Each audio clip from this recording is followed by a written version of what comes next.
আসসালামু আলাইকুম বন্ধুরা, আজকে আমি আপনাদেরকে একেবারে সহজ উপায়ে গরু মাংস রান্না করা দেখাবো।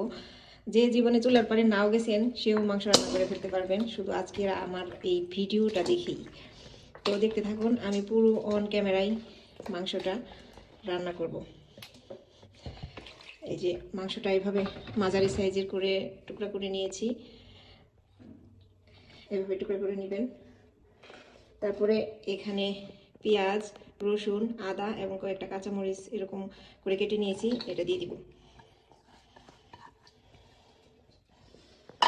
আর এখানে আছে হলুদ, মরিচ, ধনিয়ার গুঁড়া, আর তারপরে হচ্ছে এগুলো হচ্ছে কিছু লবঙ্গ আছে, দারচিনি, এলাচ আর কয়েক টুকরা তেজপাতা।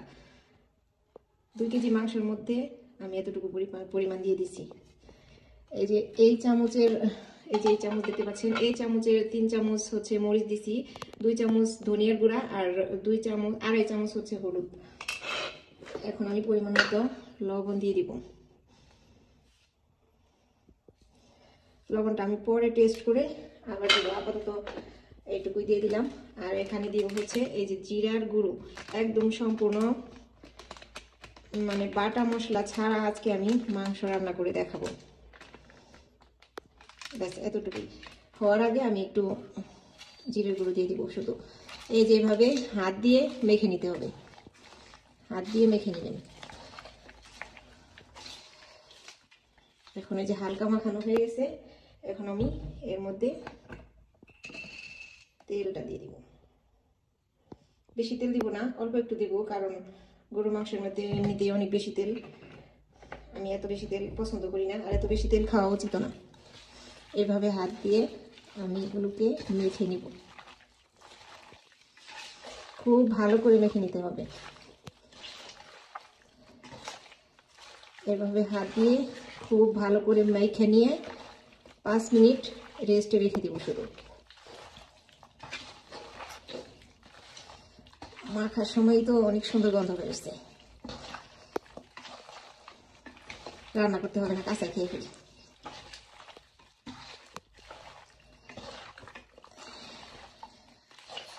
মাংসটা মাখার আগে অবশ্যই আপনার হাতটা ভালো করে ধুয়ে নেবেন,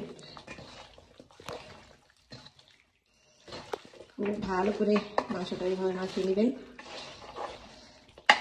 একদম মাংস মশলা কষানোর ঝামেলা বাদে এরকম মাংসের যে অরিজিনাল টেস্টটা এইভাবে রান্না করলে পাওয়া যাবে।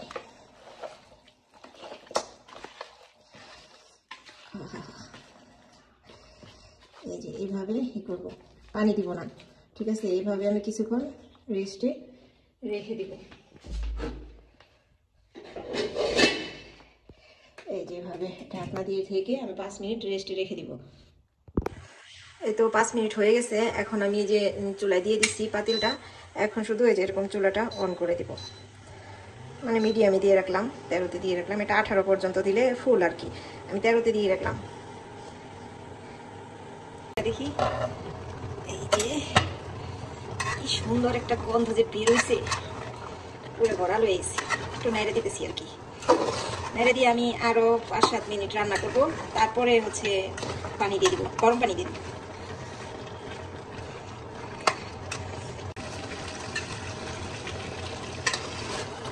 এটা অনেকটা হয়ে গেছে। এখন আমি এর মধ্যে এই যে ছিলিয়ে রাখা আলু দিয়ে দিব এবং গরম পানি আছে, একটু পানি দিয়ে দিব। ঝোলটা একবারে শুকিয়ে গেছে, এই কারণে। একবারে ঝোল ছাড়া তো আবার ভালো লাগবে না। ব্যাস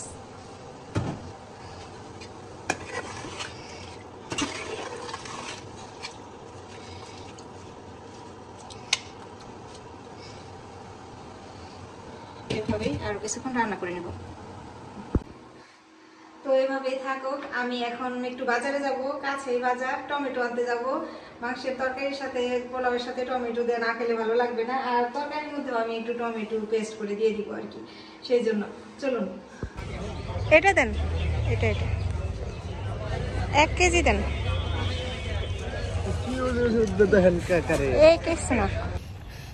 এই যে টমেটো কিনে নিয়ে আসছি, কাঁচামরিচ কম ছিল তাই কাঁচামরিচ নিয়ে আসছি অল্প একটু। কাঁচামরিচের দাম অনেক কম, 20 টাকাতে নিয়ে আসছি হাফ কেজি, আর টমেটো হচ্ছে 40 টাকা কেজি।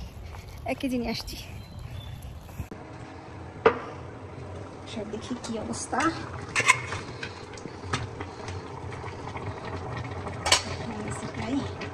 টমেটো ব্লেন্ডার করে দিলাম। এটা আমার ভালো লাগে তাই দিছি, যার ভালো লাগে না তার দেওয়ার দরকার নেই।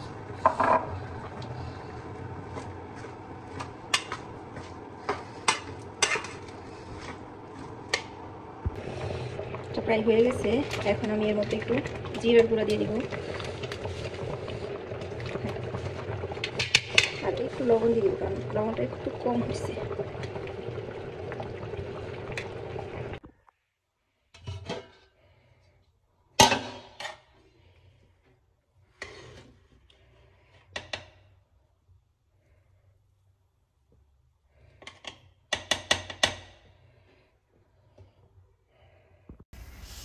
এই যে আমার তরকারি রান্না হয়ে গেছে, দেখেন মাংস কিরকম সুন্দর সিদ্ধ হয়ে গেছে।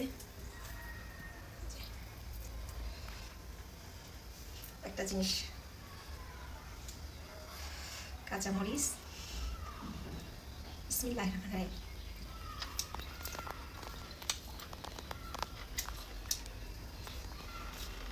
রহিম।